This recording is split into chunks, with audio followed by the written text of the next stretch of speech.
Masih menyaksikan Apa Kabar Indonesia Siang. Penceramah kontroversial Gus Miftah terus menjadi sorotan. Bahkan silsilah sebagai keturunan ke-9 Kiai Ageng Muhammad Besari dari Ponorogo, Jawa Timur juga dipertanyakan. Kebetulan Kiai, saya keturunan ke-9 dari Mbah Muhammad Besari. Jadi Gus Miftah ini ngaku keturunan 9 dari Kiai Ageng Besari. Miftah, Kiai Murodi, Muhammad Boniran, Muhammad Usman, Jalal Iman, Karyonawi, Madarum, Muhammad Ilyas, Muhammad Besari. Klaim silsilah Gus Miftah, penceramah kontroversial sekaligus mantan utusan Presiden bidang kerukunan beragama sebagai keturunan ke-9 ulama besar Kiai Ageng Muhammad Besari memicu polemik di Ponorogo. Jadi saya keturunan ke-18 dari Prabu Brawijaya, keturunan ke-17 dari Raden Patah Demak. Sebagian besar zuriah Kiai Ageng Muhammad Besari meragukan klaim dari Gus Miftah. Raden Kunto Pramono, keturunan ke-8 Kiai Ageng Muhammad Besari, meragukan klaim Gus Miftah yang mengaku sebagai zuriah keturunan ke-9 Ki Ageng Muhammad Besari.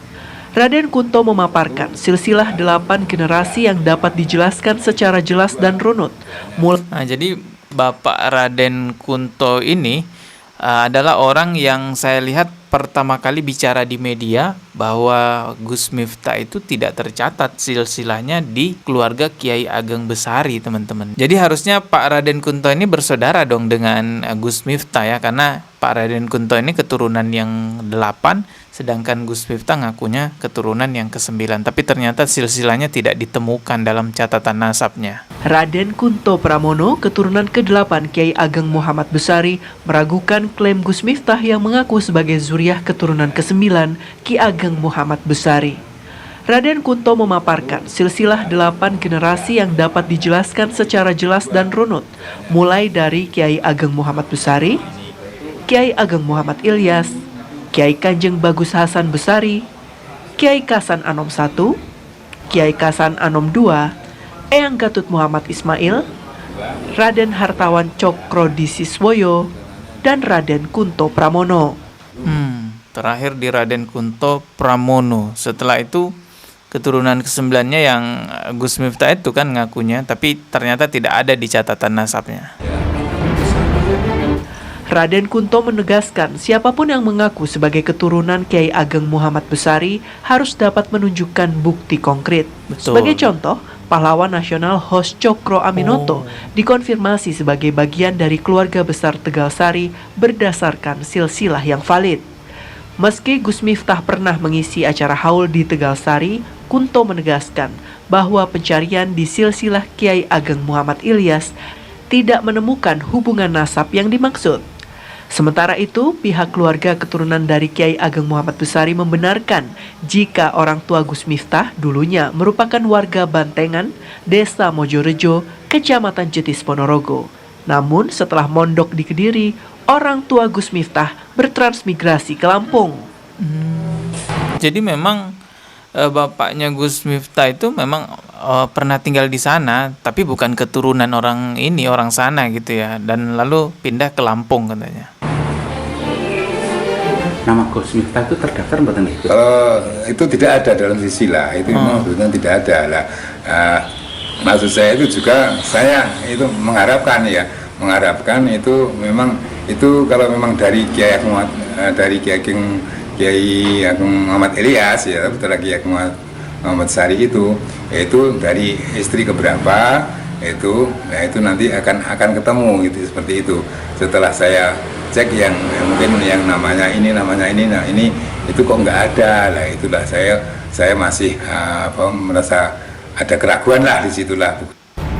Nah, ini bapak ini keturunan ke-8 dan Gus Miftahnya ngaku keturunan 9. Jadi seharusnya bapak ini tahu dong kalau memang benar ya Pak Miftah itu adalah keturunan Kiai Ageng Besari, karena ini keturunan ke-8 punya catatan silsilahnya. Tapi ternyata nggak ada gitu ya di catatan nasab. Nah itu nanti akan ketemu gitu, seperti itu.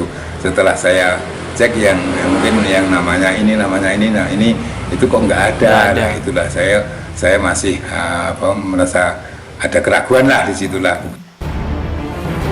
Hal senada juga dikatakan perangkat desa Mojorejo Muhammad Nur Hashim. Menurut Nur Hashim, nama asli ayah Gus Miftah adalah Turut. Turut merupakan warga asli Dusun Bantengan, Desa Mojorejo, Kecamatan Jetis, Ponorogo. Setelah mondok di Kediri, nama ayah Gus Miftah berubah menjadi Murodi. Gus Miftah lahir di Lampung. Miftah merupakan anak ketiga dari 5 bersaudara. Menurut Nur Hashim, Gus Miftah bukan keturunan Kiai Ageng Muhammad Besari, karena Gus Miftah merupakan putra Turut atau Murodi.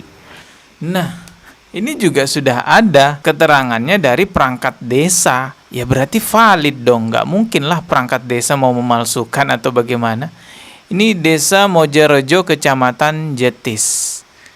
Ya, bukan cuman dari pihak Kiai Ageng Besari yang berbicara ya, tapi juga dari perangkat desanya juga berbicara bahwa Pak Miftah ini bukan keturunan Kiai Ageng Besari gitu. 5 bersaudara. Menurut Nur Hashim, Gus Miftah bukan keturunan Kiai Ageng Muhammad Besari, karena Gus Miftah merupakan putra Turut atau Murodi. Kakek Gus Miftah yaitu Mbah Moniran, Ngusman, Jalal Iman, dan Hasan Abdullah merupakan warga asli Dusun Bantengan. Tahu saya itu Gus Miftah itu putra dari Bapak Murodi atau Bapak Turut itu, kemudian Bapak Turut punya bapak namanya Mbah Buniran. Gus Miftah pernah ke Mojorejo, Ponorogo, Jawa Timur karena diundang mengisi pengajian tahun 2013 lalu. Hanya ayah dan adik Gus Miftah yang sering ke Mojorejo untuk mengunjungi keluarga. Dari Ponorogo, Jawa Timur, Aris Sutikno, TV One mengabarkan. Kebetulan Kiai, saya keturunan ke-9 dari Mbah Muhammad Besari. Miftah, Kiai Murodi, Muhammad Boniran, Muhammad Usman, Jalal Iman, Karyonawi, Madarom, Muhammad Ilyas, Muhammad Besari. Nomor 9. Assalamualaikum warahmatullahi wabarakatuh. Seperti video awal yang sudah teman-teman simak tadi ya, bahwa persoalan Pak Miftah ini atau Pak Taim ini merembet ke masalah nasab. Gelar Gus yang ada pada dirinya semakin dipertanyakan. Awalnya Gus Miftah atau Pak Miftah ini ngaku sebagai keturunan dari Kiai besar yaitu Kiai Ageng Besari. Ternyata pihak dari Kiai Ageng Besari dari keturunan ke-8 meragukan silsilah Gus Miftah yang katanya sebagai keturunan 9. Kalau saya melihat ya ada 2 kemungkinan ya. Kemungkinan pertama bisa jadi memang Pak Miftah berbohong ngaku-ngaku sebagai keturunan Kiai besar. Yaitu kemungkinan pertama, dugaan pertama. Kalau orang berbohong masalah nasab, ngaku-ngaku sebagai keturunan ini dan itu biasanya urusan duit, urusan popularitas, urusan ingin dihormati. Tapi itu kemungkinan pertama.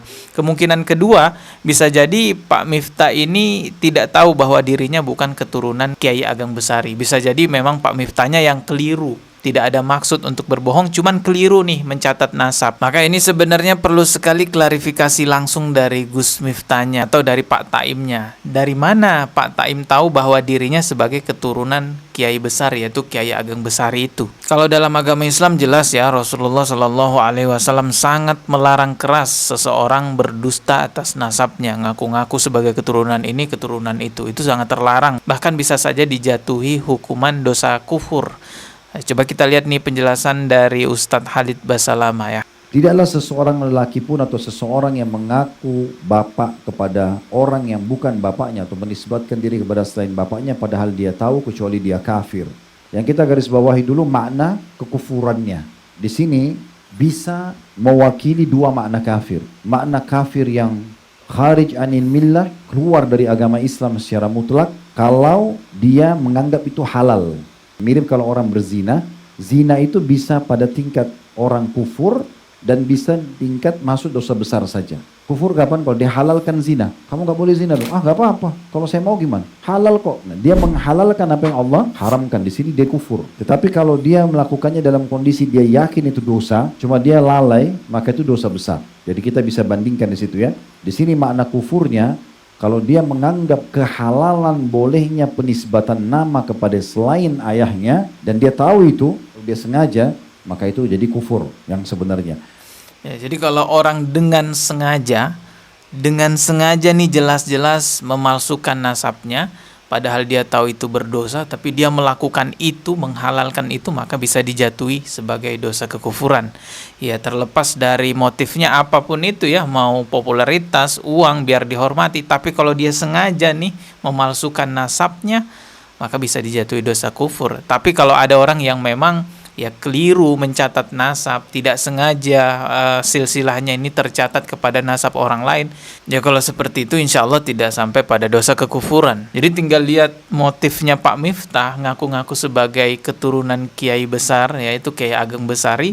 Ini motifnya apa? Apakah karena kekeliruan ataukah memang ya karena kesengajaan untuk popularitas? Sejauh ini belum ada klarifikasi dari Pak Miftah langsung ya tentang nasabnya yang dipertanyakan itu ya. Kita tunggu aja lah sebenarnya seperti apa. Ketemu lagi di video berikutnya, subscribe dan juga loncengnya ditekan sebagai notifikasi. Wassalamualaikum warahmatullahi wabarakatuh.